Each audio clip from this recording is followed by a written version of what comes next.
Welcome to a special Black Friday Cyber Monday Planning for Peak eCommerce edition of The Voice of Retail. I'm your host, Michael LeBlanc. This podcast is brought to you in conjunction with Retail Council of Canada. First up in this special edition, we set the stage with an exclusive interview with a supply chain veteran on the front lines of delivering on the promised Black Friday, SCI President and CEO Chris Galindo. Chris provides us with an incredible insight into the logistics of e-commerce from a warehouse and distribution perspective, trends from the front lines, and advice on how to deal with Black Friday. Next, recorded live in Toronto at the SCI Power Shift to Consumerism Summit, recording my panel interviews with retailers and thought leaders in the e-commerce retail space. After an introduction by Dave Mack, VP Marketing from SCI, himself an experienced e-commerce retailer, veterans of many Black Friday Cyber Mondays, Franco Scavone, Senior Director E-commerce and Customer Service with Designer Brands Canada, Stephanie Barrington, VP Marketing Well.ca, and Jerry Lamb, Director Strategic Accounts and Product Development with SCI, take us through their thinking around Black Friday, handling peaks, and what it takes to win November 29th. But first, let's listen to my interview with Chris from SCI. Chris, welcome to The Voice of Retail. How are you today? Very good. Thanks for having me, Michael. Well, it's great to be here. Why don't we kick off with a little bit about yourself, your own personal journey and what you do here at SCI and a little bit about the organization. Okay. Yeah, I mean, for me, logistics definitely wasn't where I started, at least thought I would end up. I started way back when and did a degree in engineering at McMaster, a mechanical engineer by trade. Finished that degree and went into the work world and got my first job at DeFasco in Hamilton. Thought that'd be a great spot, steel mill. I came from Hamilton, so I'm a Hamilton boy. Started there. Got into DeFasco and started the job and realized that steel plants are noisy, dirty, and not very well lit. And my position ended up being in a place called the Foundry, which was probably the extreme of all those things at DeFasco. So my first job was to go into the Foundry and inspect a vertical lift table and figure out how to re-engineer it because it kept breaking. So I was sitting in a pit, dark, dirty, for days trying to figure this out, and kind of quickly realized that this wasn't for me. So I decided to go back to school and went back to do my MBA program again at McMaster. They had a co-op program at the time, and It was a great opportunity to develop some business skills and also to get out and experience some companies. So over the next bunch of years, worked for 4 different organizations through that. I worked at Nortel, Navistar, Alcan, and Rubbermaid, so some good companies at the time. And as much as I was there to look at it from a business perspective, I ended up somehow being exposed to logistics. In Nortel and Navistar, I was had spent some of my time in their plants, and at Alcan, I spent some time in the warehouse along with Rubbermaid. So I kind of started to get a sense of what logistics was back then, a fairly new topic at the time. So when it came time to take a job after completing my degree, I had offers from several big Fortune 500 companies and this, small privately owned Canadian 3PL. And some might say the path of going through these big companies might have been the right thing, but for some reason for me it was choose the small Canadian 3PL, and it was, I think, the attraction to follow this logistics game and the things that I saw possible of, as a 3PL being able to work for multiple companies at the same time and make a real difference. So that's where I started. Started at the bottom, worked my way up, and after about 5 years at a company called AMG Logistics, I was running the company in my early 30s and was able to do that for about 6 or 7 years. And that kind of took us into the mid-2000s where, there was a lot of consolidation going on in the industry, and it just felt like the right time for us to be part of that. And so I went to the owners, and on their behalf, I sold the business for them and ultimately became a member of SCI at the time. And from there, started at SCI running all of SCI's operations. At one point, I led sales and marketing, solutions and engineering, implementation. So kind of really got a good breadth of experience here at SCI before I was given the opportunity in 2016 to lead the company. So over the last 4 years, I've been doing that. Took over a company that was at the time growing, but over the last 3 or 4 years, we've recorded record growth years, which really proud about.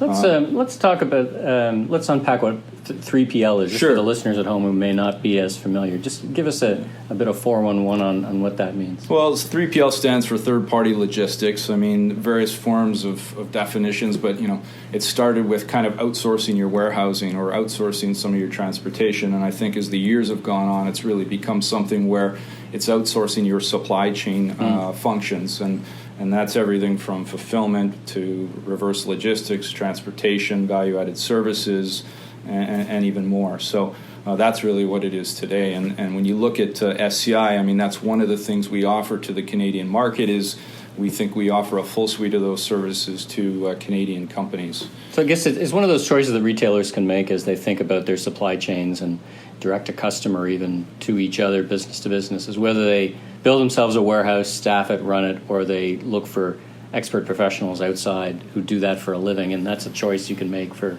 whether it's scalability or size or scope or expertise, right? No, it's an excellent question, and I think there's a couple answers to that. One of the things we're really proud of here at SCI is that in the retail space specifically, we've helped many companies over the last bunch of years kind of enter into the Canadian marketplace. So for me, it started way back when with the company Fido, which is now part of Rogers, but was one of the mobility brands when they launched in Canada. We got them off the ground from a logistics perspective. Companies like Amazon, when they first entered the Canadian market, they came to SCI and we were their partner. So we launched them for 10 plus years. We're their sole provider here in Canada until they insourced. So that's a way for retailers and businesses to get out fast, quickly, relatively quickly, right? And then kind of potentially gauge the market or just phase in what they have, a mix, or go one way or the other entirely. Yeah, we've seen them go both ways. Amazon obviously has chosen, as it does across all of their markets, to do a lot of insourcing. But we also did Lowe's. We onboarded them as they came into the Canadian market. Walmart, when they launched their eCommerce platform in Canada, they started with SCI. So what we're seeing today is we also do that for a lot of, we'll say, smaller to mid-sized retailers, which there are many in the Canadian marketplace. And for them, that choice the question you asked earlier about in-source or outsource is a really important one for them to consider. Because the complexities of supply chain are growing every day.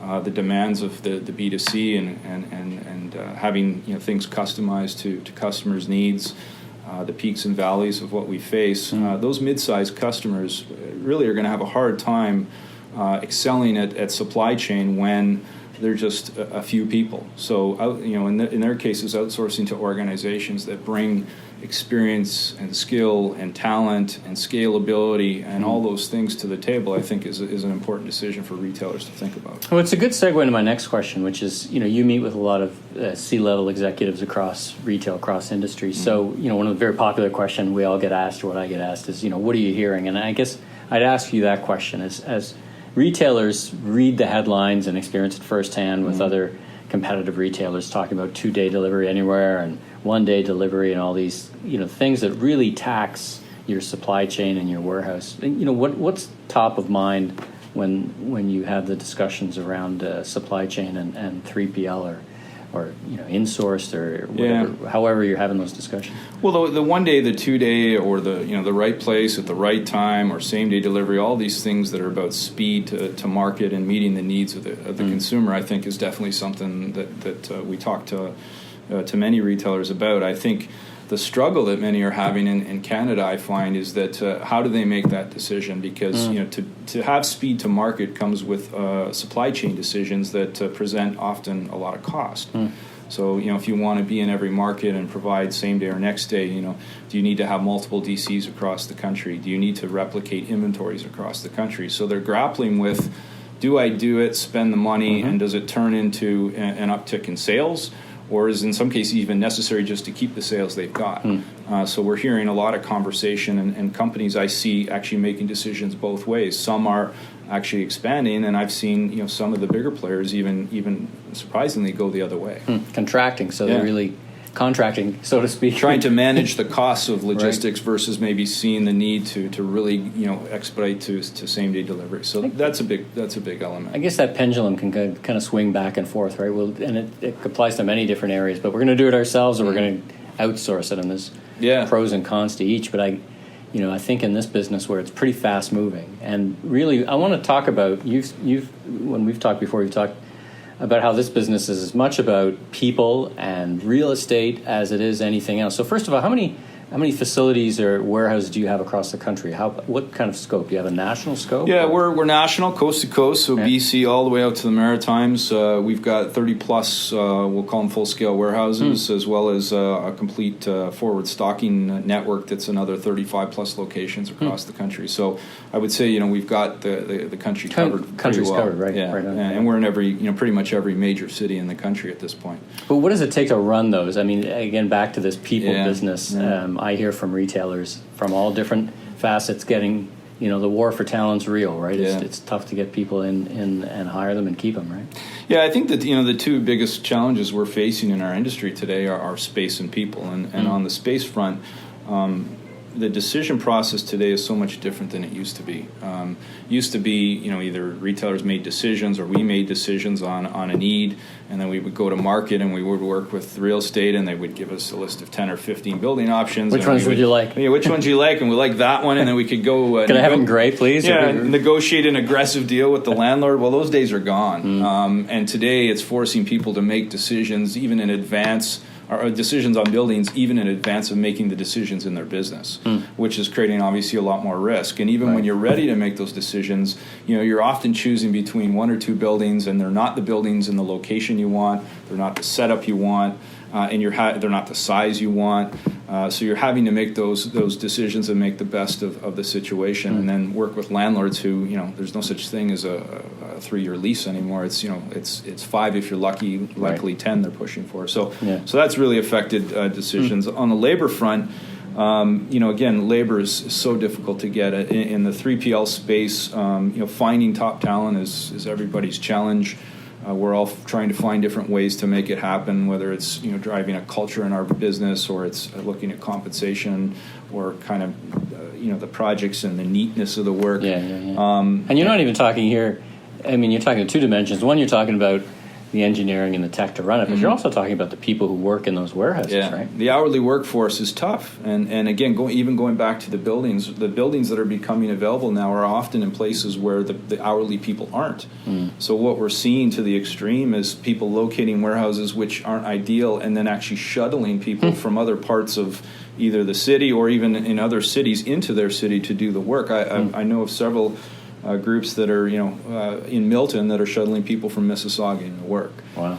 So that's part of the challenge. And if you follow the news, I mean, Amazon, for the first time that I've ever seen, just this week, I'm hearing advertisements where there's a $1,500 signing bonus for hourly employees. Yeah. I've never seen that in my career. So that's kind of how far it's gone to try and get people in the building to do the work. So, and they're offering a top wage of like 19 and change, which is in Ontario, for those listeners, Ontario minimum wage is 14, so they're well above minimum wage at some point. So as a 3PL, I mean, it's obviously forcing us to look at a couple things to try and mitigate those. So when it comes to space, I mean, the application of new storage mediums, mezzanines, different means to create greater density in storage are things that are really being looked at aggressively to try and keep footprint down, because the cost of space has gone up so much. So go up, not out, basically. Not out. I saw a video, and it was a warehouse, I think, in California. It was actually 3 levels, not so interesting, but each level was a different warehouse, and the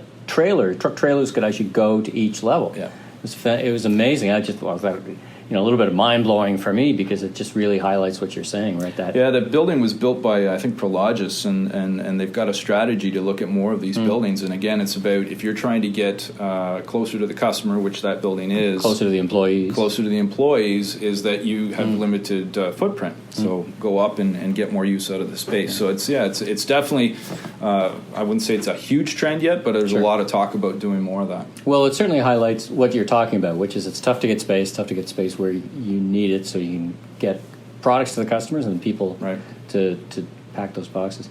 And when you think about the 3 things that, when you get into a discussion around in-source, outsource, speed to market, investment, ownership, scope, what are the kind of things that pop out at you, the 3 things that you would advise retailers to think about?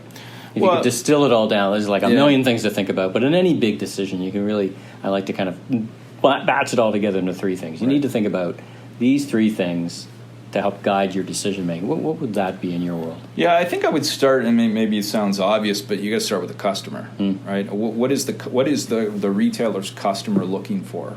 Is same day delivery important? Is flexibility important? So I think you need to understand that, because it does no good to just build some neat supply chain solution that isn't ultimately helping you improve your customer experience. So I think that would be the first.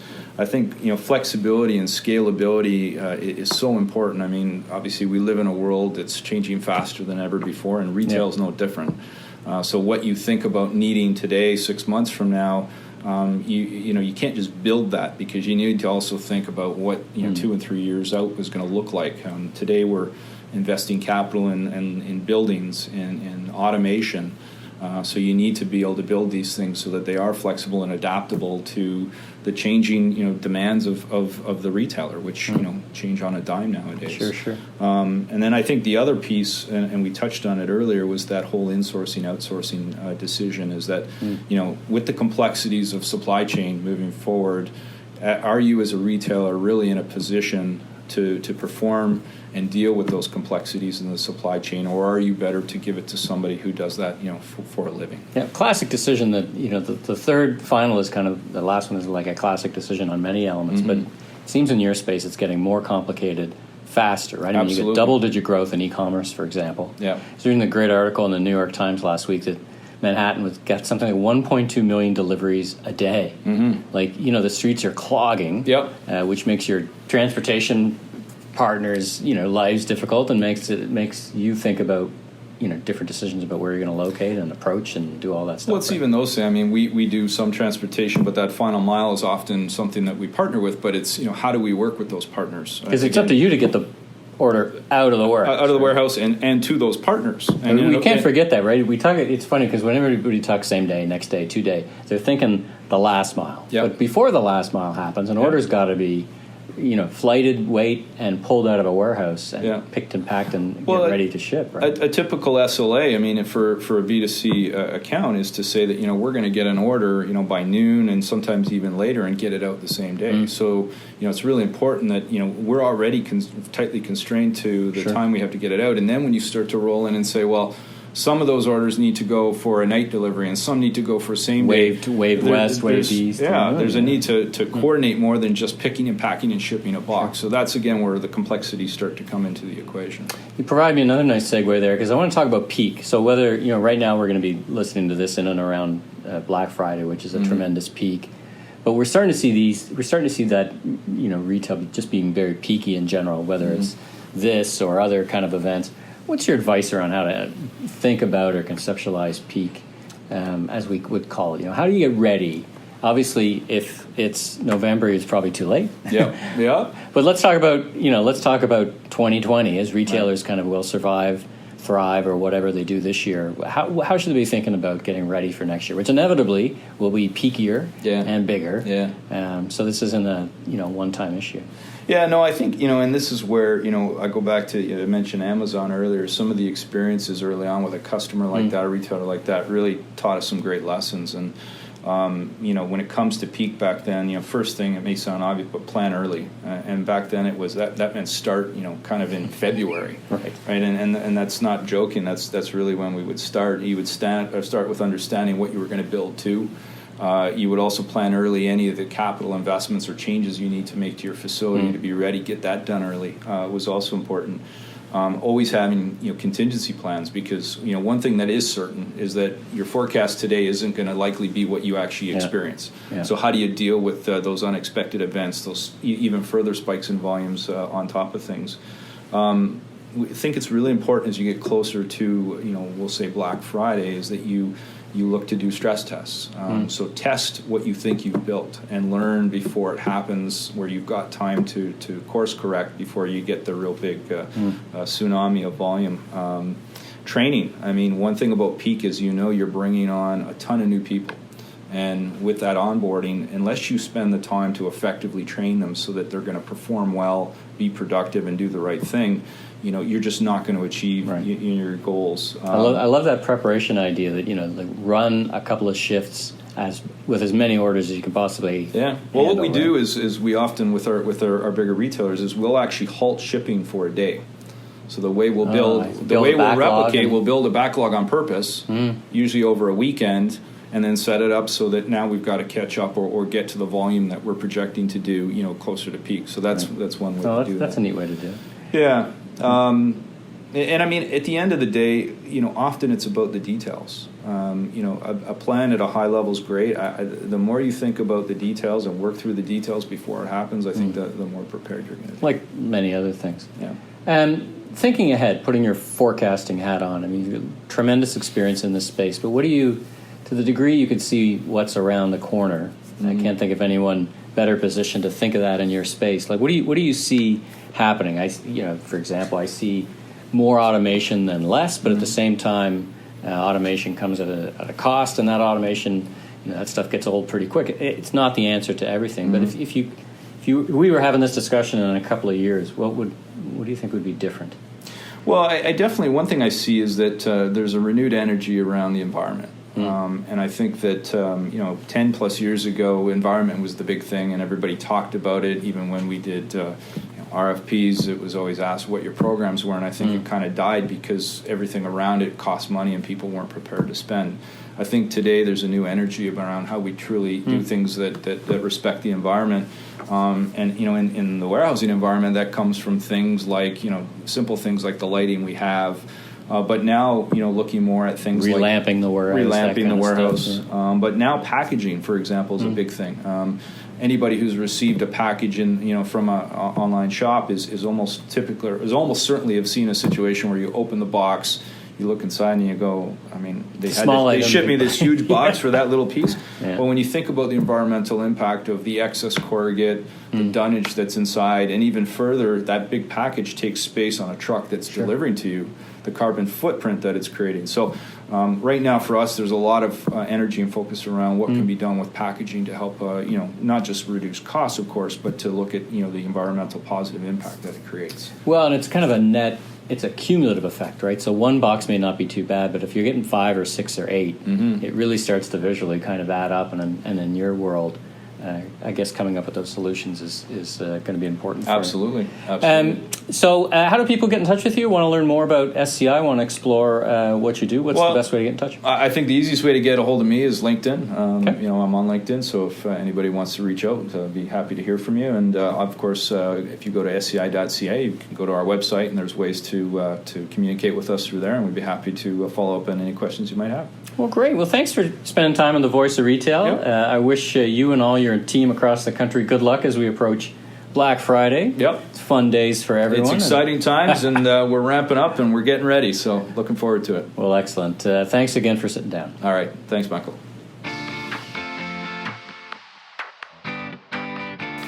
The next panel, we got a really solid panel to talk about what a lot of us think about this time of year, which is dealing with peak. Michael LeBlanc has been in retail for quite a while and has a really stellar sort of background with brands you'd all know, between the Shopping Channel, Pandora, Hudson's Bay, Black & Decker, and was very successful in each one of those. And today runs his own company, ML LeBlanc and Company. And from a celebrity standpoint, all joking aside, Michael has very quickly created what is now sort of Canada's #1 podcast in regards to retail, which is The Voice of Retail. So that alone is an accomplishment that I think we should give him a couple accolades for. Thank you. So with that, I'll get Michael to come up, and I'll let you take the lead, introduce the panel that you've pulled together, and talk a little more about how we're going to handle peak. All right, thanks, Dave. Let's have a hand for our MC, Dave. Nice job. So when Dave and I were chatting about what we were going to do this year, not my first time, fortunately, being at an SCI summit, we said, why don't we do something different? What's on the minds of retailers today? And one of the things that is on the mind is peaks and Black Friday, so we thought it kind of aligned well. So we thought put a panel together of people who would lend insight to that. So let me welcome them up today. So first joining me, Stephanie Barrington from well.ca. Stephanie, come on up.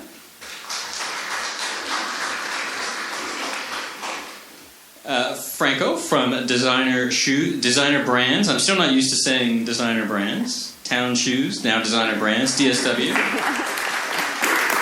And Jerry from SCI. Jerry, where are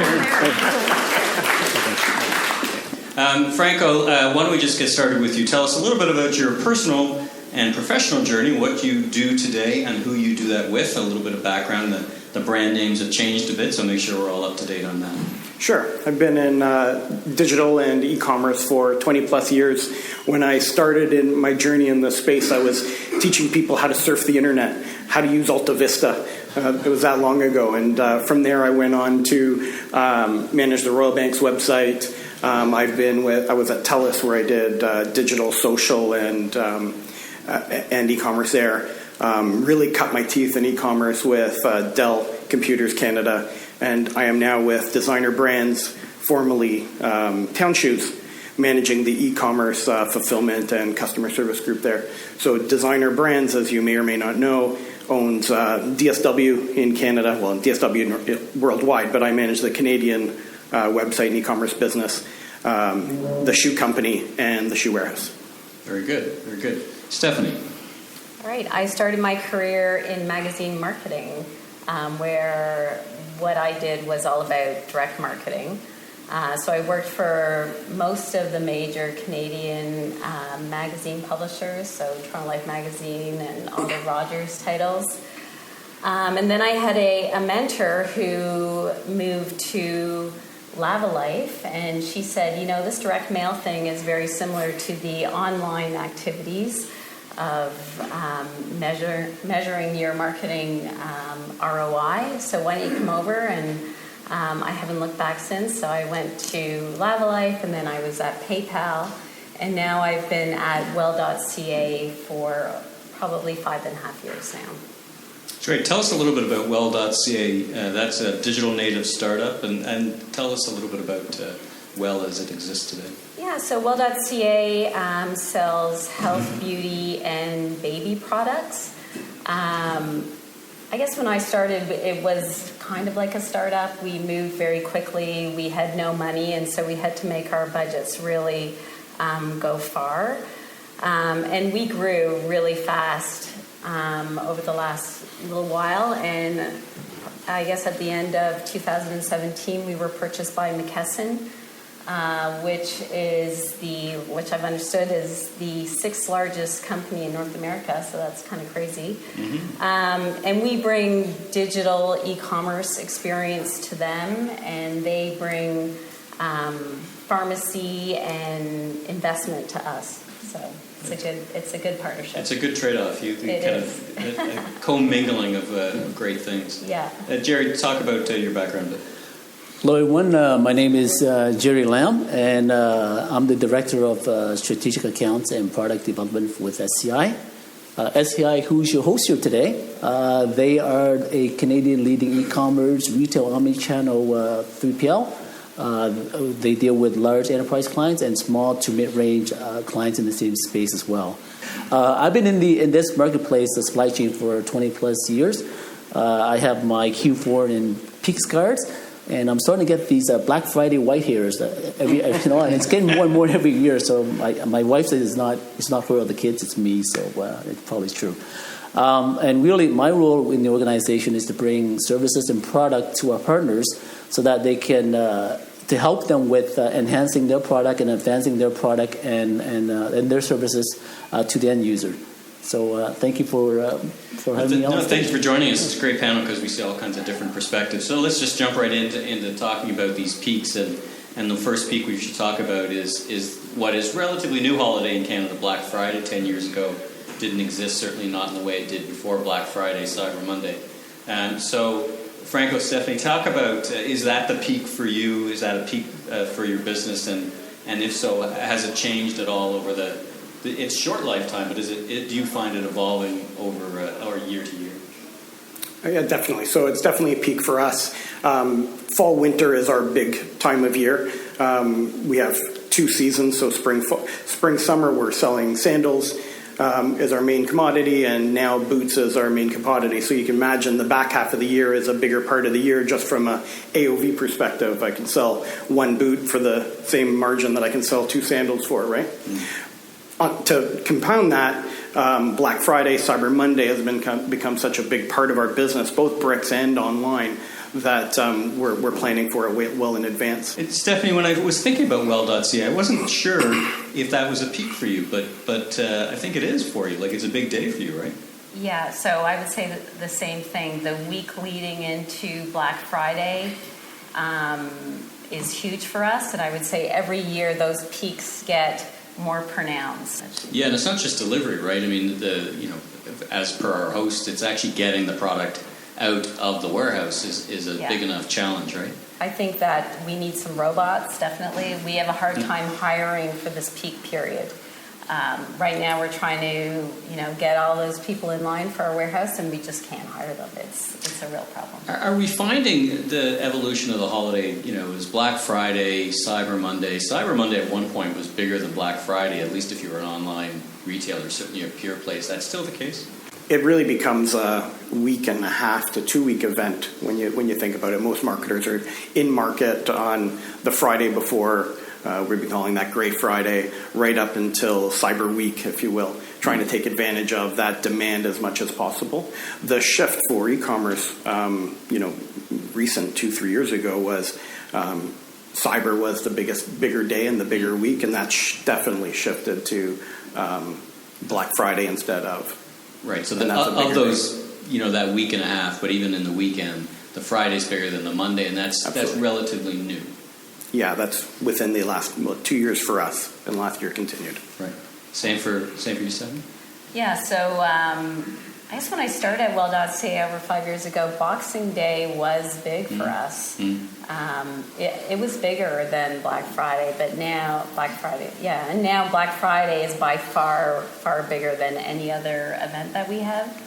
Cyber Monday is probably number 2 or 3 in terms of sales for us. So at Retail Council of Canada, we did some research last year. It was the first time we're going to repeat it this year, where we asked consumers, as opposed to retailers, when they thought of the holidays, which was the bigger event. And we had been seeing, and retailers have been telling us that was shifting from Boxing Day to Black Friday. And last year we saw that tipping point. And make no mistake though, Boxing Day was, I think the numbers were 38% of Canadians would shop on Boxing Day, but 41% on the Black Friday weekend. And that's the first time we saw that turn. But, the lesson of that is Boxing Day for most is still a huge event. And in fact, for some commodities it's bigger, right? Your big ticket really puts a focus on the Boxing Day. Jerry, you've got a perspective that it's kind of pan business.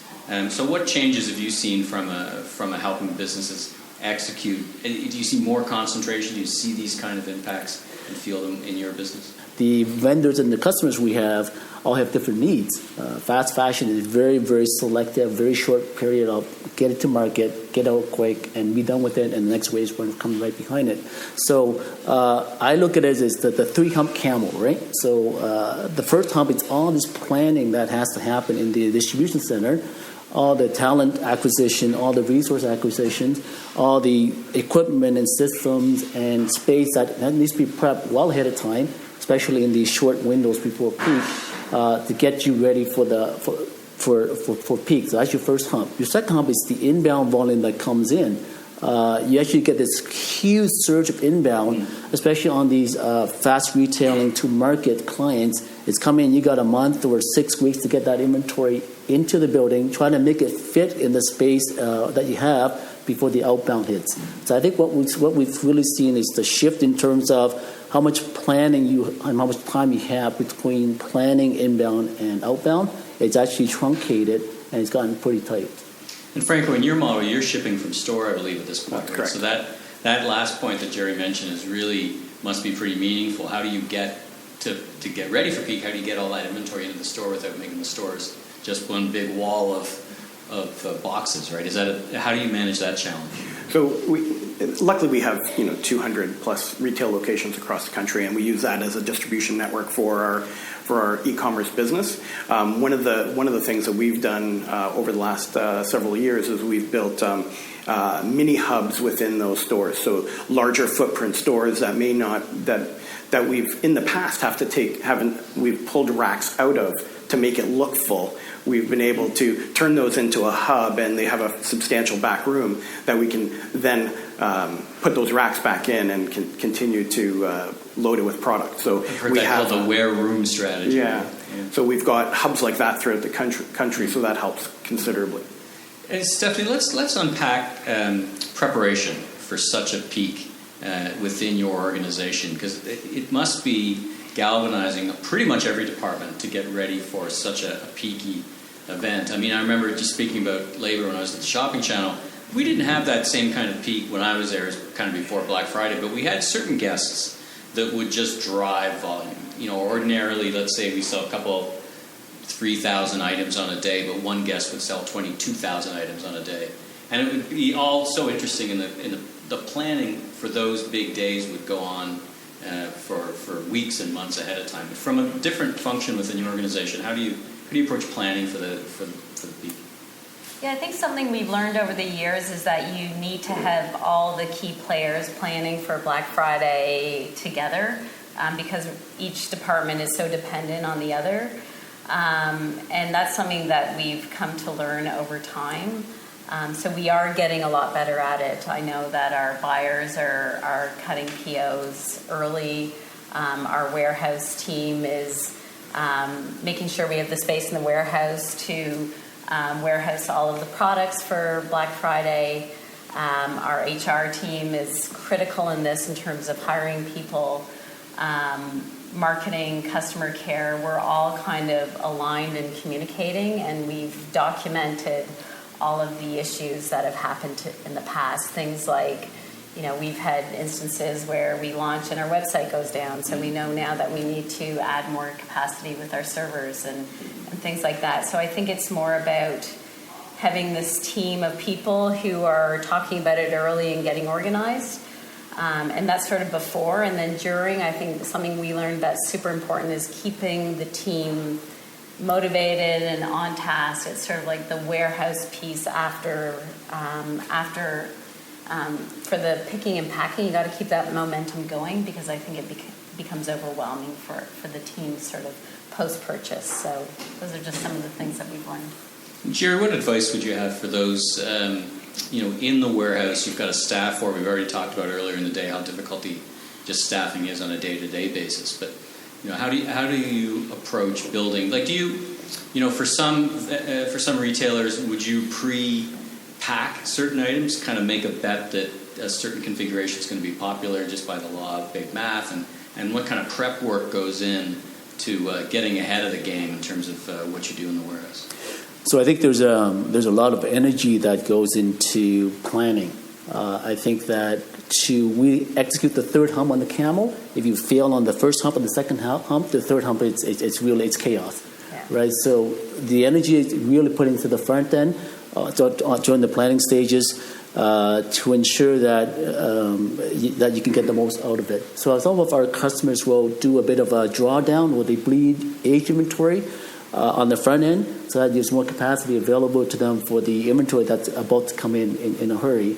And then the second piece is, of course, there's a lot of synchronization with all the other departments, the allocation piece with the planners and then the sales folks, to see what's actually going to be on promo, what's going to be going out, so that you can stage those most effectively. Some of them you'll pre-build, some of us you're going to stage in large cube pallet locations. You can drop them quickly, so you maximize your opportunity when this big tsunami hits come outbound. So I guess that pre-staging is probably pretty interesting, right? So there'd be let's say it's an item featured on a flyer for one of your clients. You're going to sell a lot of those. Yeah. They probably also know that people are going to pick another item to go with it, and some percentage of that are going to be pure. Would you actually pack and prep and get ready for labeling? Would you go that far down the process for? I think with some product you have to, because it's going to go. But what's really important is in this whole flow of inventory is this: you have to have full control of it, because what's going out, it's so critical during these Black Friday peaks that you can't make an error. You can't ship it out early, and you got to ship the right things, right? So where you put it and how you control that inventory and release time of that inventory for the proper promos. They may have promos on Friday for Black Friday, the second one on Saturday, the next one on Sunday. So it's almost going to be staged in sequence so you can roll through that inventory and get the right connections to go up properly. And you'd probably be waving from west to east or wherever, depending on the warehouse is and the demand. Yeah, I think during peak, a lot of clients do understand that Canadians will wait for free shipping, and they understand Black Friday. They will wait as long as they get the product. They don't, as long as you ship the proper product. So the quality aspects and the ability to ship accurately, it's absolutely critical for our business. Well, that's a good segue to the next kind of question. In 2019, Black Friday again is different because it's a full week later, right? So last year was 23rd, this year's the 29th. So it leaves the entire month of November kind of in that what's going to happen. I've called it Red November. The risk is everything just starts going on deal really early. And then the second thing, it compresses the time between, what is the inevitable kind of trough after Black Friday weekend, and you've got 6 less days before the 25th. So you've got kind of two interesting phenomena going on at the same time. Franco, how are you guys thinking about that? Are you getting ready to kind of react to the marketplace if the marketplace goes too early? Are you concerned that people are going to hold off and then people are going to just start jumping because the anxiety will be big enough that we think it's going to happen. We've planned everything, but it's the 28th of November, and it's pretty late in the holiday season, right?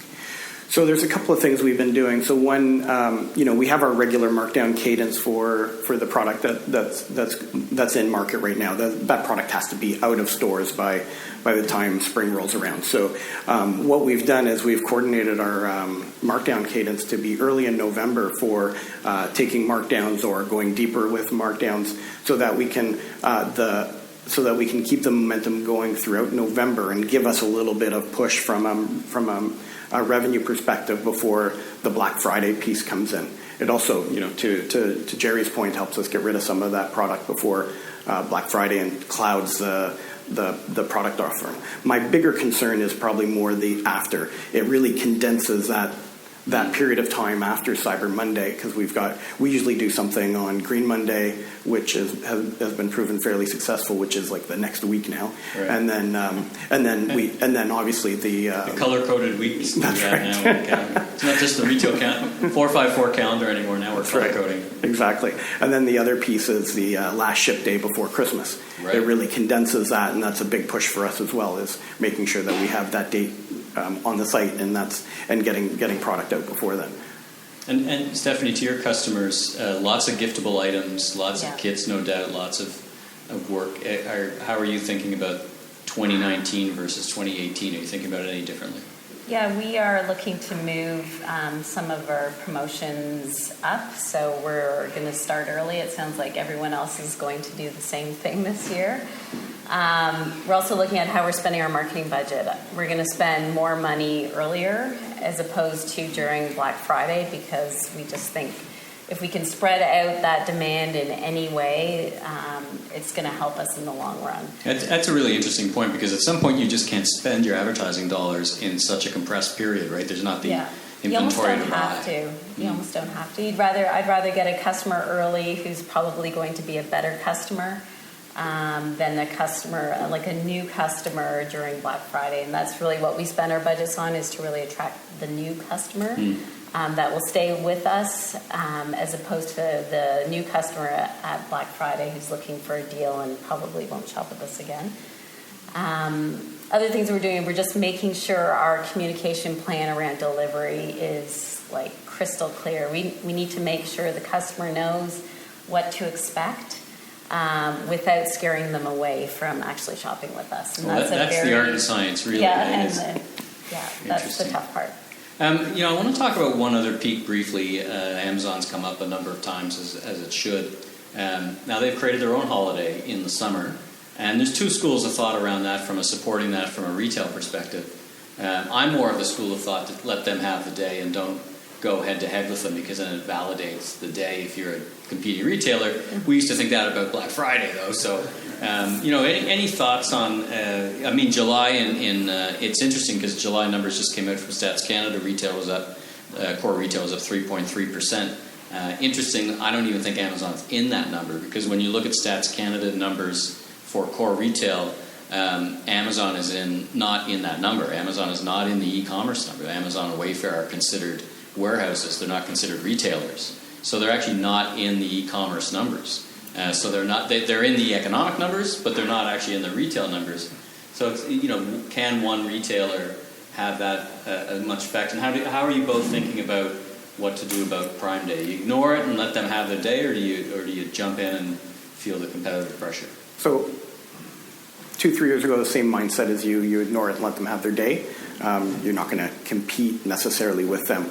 There's two things that have happened that changed my mind, though. So one, all of our competitors and other retailers are, doing Black Friday in July, or whatever they've labeled it. Canadian Tire is Red Friday, whatever you want to call it. Yeah. Other retailers are doing it. So I used to do Christmas in July and the 25th. Christmas in July. We're having fun with that. Yeah. So so there's that piece of it. The other pieces that I noticed when we kind of ignored it was traffic on that day and sales on that day were brisk. Yeah. Because what people do is they go to Amazon, they look at the product, and then they compare shop. So if I'm getting traffic anyway, then why not put something in front of them that will help convert that sale? Interesting. Okay. Last bit of questions, and this gets to a not dissimilar question about Black Friday philosophically. So I want to get your opinion, each of you. Two narratives about Black Friday. Narrative one, I wish it never existed. All it's done is take a bunch of sales, push it earlier in the year, drive markdowns faster. We're not selling any more. We're just selling it earlier, and we're selling stuff that we used to sell at full price in November, cheaper. Narrative two is, what a great way to kick off the holiday season. There wasn't in Canada 10 years ago, this point to galvanize everyone and get them shopping the way it did. I remember that was my point of view. 20 years ago, we were pining, boy, look at those lucky American retailers. They've got this day where everybody starts thinking about shopping. And we were like, oh my God, I hope the leaves start falling and it snows in Toronto, or else nobody's going to think of shopping. So which side, that's kind of the, toothpaste out of the tube. It's a philosophical argument at this point. But which side of that narrative do each of you fall on? What do you think? It might be one of those things where you just say yes. So has it moved sales out of Boxing Week and shifted it earlier? Yes. Boxing Week is still a profitable business for me, though, so I don't mind that. Has it moved product out of more profitable weeks into a Black Friday? Yes. However, the volume that it drives outweighs the losses that I'm making in those other weeks. The truth is, I think what it's doing is it's driving that gut purchase, that second purchase that I wouldn't normally get. They're going to buy their boots because it's snowing, regardless. Right. However, they might also buy a second or third item that they wouldn't have purchased on that day. So it's a giftable holiday. It's a giftable, unlike Boxing Day, which is probably a little more self-purchase. Yeah. So yeah, fish for the fisher. Absolutely. The third piece it does is it helps me move my inventory earlier, so I'm not waiting till Boxing Week to say how much inventory do I have left. It helps me move that inventory out and manage my inventory cleaner at the end of the season. So you sleep a little sounder over the Christmas holidays. Yeah. Stephanie, are you sleeping soundly when you think about Black Friday, or how are you? No, but I think I appreciate I'm not sleeping soundly. I think I appreciate, though, the excitement that Black Friday draws. I don't think anything else can draw so many consumers online at the same time, and I think we all benefit from that. Would I like it to be, the peaks, as I was saying, are just so, they become more pronounced every single year, and it becomes harder and harder to manage. So I maybe if that sort of was more predictable, I think it would help, but I don't think we'd get those sales any other way. Jerry, you're kind of the net recipient of all this. You're the tip of the spear, so to speak. Retailers and brands turn to you to make it happen. Absolutely. So You know, I mean, I 10 years ago, I think our organization would say we hated it, right? Because it was just chaos. Everybody had white hair. It wasn't just me. But I think we've gotten better. I think we've learned every year to be better, to be more efficient, to be more effective, and to be a little more surgical in terms of planning for Black Friday. So I think the difference from 10 years ago to now is just, I think that now we're getting good at it, and we kind of like it because it's stressful, absolutely, but also it's exciting. It just creates kind of in your wheelhouse, it creates a synergy in the warehouse, right? It gives the ability to get good talent, to gives the ability to separate ourselves from all the 3PLs because we can handle it. We can make it feel okay. So it's all timing. Well, listen, thank you all for joining me. It's a great discussion. I wish you all a fantastic Black Friday, Cyber Monday holiday season. Remember, it's a marathon, not a race, as we get ready for holidays. So thank you all so much for being on the panel. Thank you. Thank you. Thanks, Michael, and thanks, you guys. That was really good. Well, that's a wrap on this special supply chain planning for peak e-commerce edition of The Voice of Retail. Thanks to Chris, Franco, Stephanie, and Jared for being my guests on this special edition. If you like this podcast, you can subscribe on Apple iTunes or your favorite podcast platform. Please rate and review, and be sure and recommend to a friend or colleague in the retail industry. I'm Michael LeBlanc, founder and president of Emmy LeBlanc Company, Inc. You can learn more about me on www.emmyleblanc.co or, of course, on LinkedIn. Till next time, have a great week.